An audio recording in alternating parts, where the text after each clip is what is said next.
اللہ کریم نے قرآن کریم میں ارشاد فرمایا، سورہ احزاب کی آیت نمبر 33 میں اللہ کریم ارشاد فرماتا ہے کہ بے شک اللہ کریم نے یہ ارادہ فرما لیا ہے، اللہ کریم نے یہ ارادہ فرما لیا ہے کہ اے اہل بیت، اللہ کریم تم سے تمام نجاستوں کو دور فرما دے گا اور ہمیشہ کے لیے تمہیں پاک فرما دے گا۔ اللہ نے اہل بیت کو وعدہ فرما لیا ہے، اللہ کریم نے فرمایا تم سے اے اہل بیت، اے رسول اللہ کے گھر والوں، اے رسول اللہ کی اولاد، اللہ نے یہ فیصلہ فرما لیا ہے کہ اللہ نے تم سے ہمیشہ کے لیے نجاست کو دور کر دیا ہے اور تمہیں پاک فرما دیا ہے، تمہیں پاک فرما دیا ہے۔ اس میں حضور علیہ السلام کی ازواج شامل ہیں، امہات المومنین بھی شامل ہیں، لیکن ایک مقام پہ حضور علیہ السلام سے پوچھا گیا امہات المومنین شامل ہیں لیکن مصداق اول کیا ہے؟ حضور علیہ السلام سے سوال کیا کہ یا رسول اللہ یہاں اہل بیت سے مراد کون ہیں؟ جن پنج تن پاک کا ہم نعرہ لگاتے ہیں نا، حضور نے فرمایا یہاں اہل بیت سے مراد میری بیٹی فاطمہ ہے، یہاں اہل بیت سے مراد حسن ہے، یہاں اہل بیت سے مراد حسین ہے، یہاں اہل بیت سے مراد علی ہیں۔ یہ مصداق اول ہیں۔ باقی حضور علیہ السلام کی ازواج مطہرات، حضور کی دیگر شہزادیاں، یہ بھی آیت تطہیر میں شامل ہیں۔ اللہ کریم نے ان سے بھی تمام نجاستوں کو دور فرما کے ہمیشہ کے لیے ان کو پاک فرما دیا ہے، ہمیشہ کے لیے ان کو پاک فرما دیا ہے۔ حضور علیہ السلام سے صحابہ نے سوال کیا کہ یا رسول اللہ آج ہمیں کوئی بھی پرابلم ہوتی ہے، کوئی بھی مسئلہ پوچھنا ہوتا ہے، کوئی بھی حاجت ہوتی ہے، آپ کے پاس آتے ہیں، آپ حاجت روائی کر دیتے ہیں، مشکل میں آتے ہیں آپ مشکل کشائی کر دیتے ہیں، سوال لے کے آتے ہیں آپ سوال کو حل فرما دیتے ہیں۔ یا رسول اللہ جب آپ اپنی زندگی کا وہ انداز مبارک اپنا لیں گے کہ آپ اپنے مزار اقدس میں قبر انور میں رونق افروز ہوں گے، پھر اگر ہمیں کوئی حاجت ہو تو ہم کس کے پاس جائیں؟ حضور علیہ السلام نے فرمایا کتاب اللہ و اطراتی، اللہ کی کتاب اور اپنی اہل بیت میں چھوڑے جا رہا ہوں۔ جب بھی کوئی مسئلہ ہو تو اللہ کی کتاب اور میری اہل بیت کا دامن نہ چھوڑنا، اللہ کی کتاب کا اور میری اہل بیت کا دامن نہ چھوڑنا۔ ناظرین اکرام، ایک تھیوری ہوتی ہے اور ایک پریکٹیکل ہوتا ہے۔ اگر کوئی تھیوری پڑھنا چاہتا ہے تو وہ قرآن کو پڑھ لے، اور اگر کوئی پریکٹیکل دیکھنا چاہتا ہے تو وہ کربلا کے میدان کو دیکھ لے، وہ کربلا کے میدان کو دیکھ لے، وہ میرے نبی علیہ السلام کی اہل بیت اطہار کو دیکھ لے۔ اور یاد رکھیے گا یہ دونوں لازم و ملزوم ہیں۔ اگر کوئی ایسا کہے کہ قرآن تو تھام لے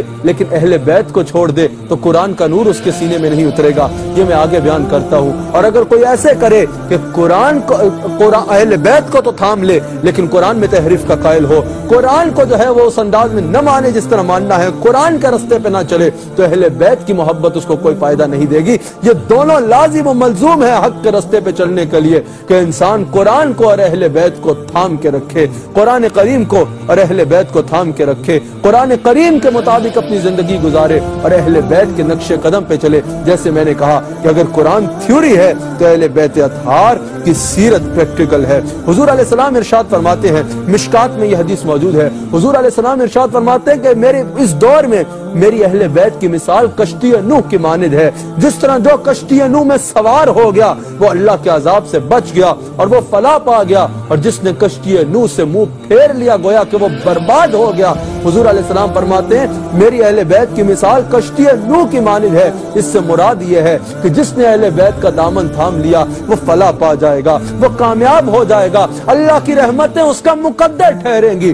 اور جس نے اہل بیت سے منہ پھیر لیا وہ ناکام ہو جائے گا، وہ ہلاک ہو جائے گا۔ اہل بیت کا دامن تھام کے رکھنا ہے، اہل بیت سے وابستگی مضبوط رکھنی ہے۔ یہ وہ اہل بیت ہیں بے اجازت ان کے گھر میں جبرائیل آتے نہیں، قدر والے جانتے ہیں قدر و شان اہل بیت، قدر والے جانتے ہیں قدر و شان اہل بیت۔ ان کی پاکی کا خدائے پاک کرتا ہے بیاں، آیا اے تطہیر میں ظاہر ہے شان اہل بیت، آیا اے تطہیر میں ظاہر ہے شان اہل بیت۔ ترمذی میں یہ حدیث موجود ہے، حضور علیہ السلام ارشاد فرماتے ہیں کہ اللہ سے محبت کرو کہ وہ تمہیں نعمتوں سے نوازتا ہے، مجھ سے محبت کرو کیونکہ اللہ مجھ سے محبت فرماتا ہے، اور میری اہل بیت سے محبت کرو کیونکہ میں اپنی اہل بیت سے محبت کرتا ہوں۔ طبرانی میں بھی یہ حدیث موجود ہے اور ترمذی میں بھی میرے مصطفیٰ کا یہ فرمان موجود ہے۔ میرے آقا علیہ السلام ارشاد فرماتے ہیں جس نے میری اہل بیت کو تکلیف دی اس نے مجھے تکلیف دی، اور جس نے مجھے تکلیف دی اس نے اللہ کو تکلیف دی۔ کنز العمال میں یہ حدیث موجود ہے۔ ناظرین یہ بہت امپورٹنٹ حدیث ہے اور اس کو بڑے غور سے سنیے گا۔ حضور کا ہر فرمان بہت امپورٹنٹ ہے، حضور کا ہر فرمان بہت قیمتی ہے، حضور کی زبان سے نکلنے والا ایک ایک لفظ بہت قیمتی ہے، اللہ کی وحی ہے۔ لیکن اس حدیث میں بھی اہل بیت کے ساتھ نسبت کا کیا صلہ ہے اور اہل بیت کی نسبت کتنی امپورٹنٹ ہے اس کا واضح بیان ہے۔ حضور علیہ السلام ارشاد فرماتے ہیں، کنز العمال میں یہ حدیث موجود ہے، میرے آقا علیہ السلام نے ارشاد فرمایا تب تک کسی کے دل میں ایمان داخل نہیں ہو سکتا۔ ایمان والا انسان صرف نماز پڑھنے سے نہیں ہوگا ناظرین کرام، ایمان والا انسان صرف روزے رکھنے سے نہیں ہوگا، ایمان والا انسان صرف حج کر لینے سے نہیں ہوگا، ایمان والا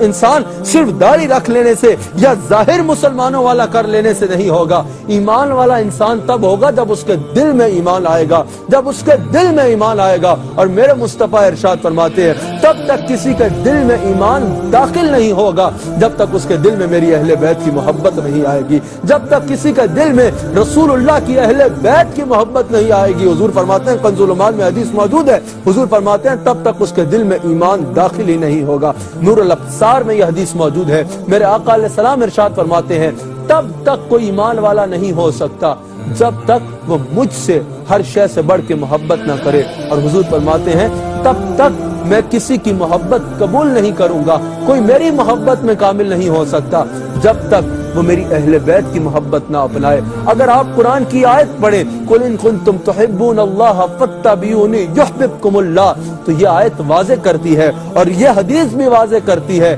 کہ اللہ کی محبت کی بنیاد حضور علیہ السلام کی محبت ہے، اللہ کی محبت کی بنیاد حضور علیہ السلام کی محبت ہے۔ اگر آپ یہ حدیث پڑھیں تو آپ کو یہ پتا چلے گا کہ جیسے اللہ کی محبت کی بنیاد حضور علیہ السلام کی محبت ہے، ویسے حضور علیہ السلام کی محبت کی بنیاد اہل بیت اطہار کی محبت ہے، اہل بیت اطہار کی محبت ہے۔ امام فخر الدین رازی نقل کرتے ہیں، حضور علیہ السلام نے ارشاد فرمایا جس نے زندگی میرے اہل بیت کی محبت میں گزاری، جس نے زندگی میرے اہل بیت کی اتباع میں گزاری، جس نے زندگی میرے اہل بیت کی فرما برداری میں گزاری، اور جو میرے اہل بیت کی محبت میں مرا، جو دنیا سے گیا تو اہل بیت اطہار کی محبت لے کے گیا۔ خبریاں حضور علیہ السلام نے اس کے لیے بیان فرمائی۔ ایسے ہی نہیں، عبداللہ بن عباس کا جب وقت آخر آیا رضی اللہ تعالیٰ عنہ کا، تو کہتے ہیں یا اللہ عبداللہ بن عباس تیرے پاس آ رہا ہے لیکن خالی ہاتھ نہیں آ رہا، اہل بیت اطہار کی محبت لے کے آ رہا ہے، علی کی محبت لے کے آ رہا ہے۔ یہ وجہ ہے، آئیے سنیے میرے آقا علیہ السلام نے کیا ارشاد فرمایا ہے اس شخص کے لیے جو دنیا سے اہل بیت کی محبت لے کے گیا۔ میرے آقا علیہ السلام ارشاد فرماتے ہیں، تفسیر کبیر میں فخر الدین رازی اس کو نقل کرتے ہیں، امام فخر الدین رازی، حضور فرماتے ہیں جو دنیا سے اس حال میں گیا کہ میرے اہل بیت کی محبت میں زندگی گزاری اور میرے اہل بیت کی محبت دنیا سے لے کے گیا، جو میرے اہل بیت کی اتباع میں ساری زندگی گزار کے گیا، میرے اہل بیت کے بتائے ہوئے رستے پہ چلتا رہا، حضور فرماتے ہیں جب وہ مرے گا، چاہے وہ اپنے گھر میں مرے، چاہے وہ اپنے گھر والوں میں مرے، چاہے وہ سکون کے بستر پہ مرے، چاہے وہ جہاں بھی مرے، حضور علیہ السلام فرماتے ہیں اللہ کریم اس کی موت کو شہادت کا درجہ عطا فرمائے گا۔ اگر وہ اپنے گھر میں سکون میں مر گیا لیکن قیامت کے دن اہل بیت کی محبت کے صلے میں اللہ کریم اس کا انجام شہداء کے ساتھ فرمائے گا، شہداء کے ساتھ فرمائے گا۔ دوسری خوشخبری میرے آقا نے فرمائی، جو میرے اہل بیت کی محبت لے کے دنیا سے گیا اللہ کریم اس کی مغفرت فرما دے گا۔ تیسرا حضور نے بیان فرمایا، جو میرے اہل بیت کی محبت لے کے زندگی گزاری جس نے، جب اس کا وقت آخر آئے گا اللہ اس کو توبہ کی توفیق عطا فرمائے گا، وہ تائب ہو کے مرے گا۔ چوتھی خوشخبری حضور نے عطا فرمائی، جو میرے اہل بیت کی محبت لے کے دنیا سے جائے گا وہ کامل ایمان کے ساتھ دنیا سے جائے گا۔ ہم میں سے ہر ایک کی خواہش ہے نا کہ ہمارا خاتمہ بالایمان ہو، ہمیں ایمان کی موت ملے۔ آؤ میرے مصطفیٰ نے رستہ بتا دیا، حضور نے فرمایا جو میرے اہل بیت کی محبت لے کے مرے گا اس کا خاتمہ بالایمان ہوگا، وہ کامل ایمان لے کے دنیا سے جائے گا۔ پانچواں میرے آقا نے ارشاد فرمایا کہ جو میرے اہل بیت کی محبت دنیا سے لے کے جائے گا، میرے اہل بیت کی محبت میں مرے گا، جب اسرائیل علیہ السلام میرے اہل بیت کی روح قبض کریں گے، اس کی روح بعد میں نکالیں گے، پہلے اس کو کامیابی کی بشارت دیں گے، پہلے اس کو سلام کریں گے اور جنت کی بشارت دیں گے۔ حضور فرماتے ہیں منکر نقیر اس سے سوال بعد میں کریں گے، اس کو کامیابی کی بشارت پہلے دیں گے، یعنی امتحان بعد میں دیں گے، پاس کا سرٹیفکیٹ پہلے دیں گے۔ منکر نقیر سوالات بعد میں کریں گے، اس کو کامیابی کی خوشخبری پہلے سنائیں گے، اس کو اللہ کریم چھٹا حضور نے فرمایا جنت میں اتنی عزت کے ساتھ داخل کرے گا جیسے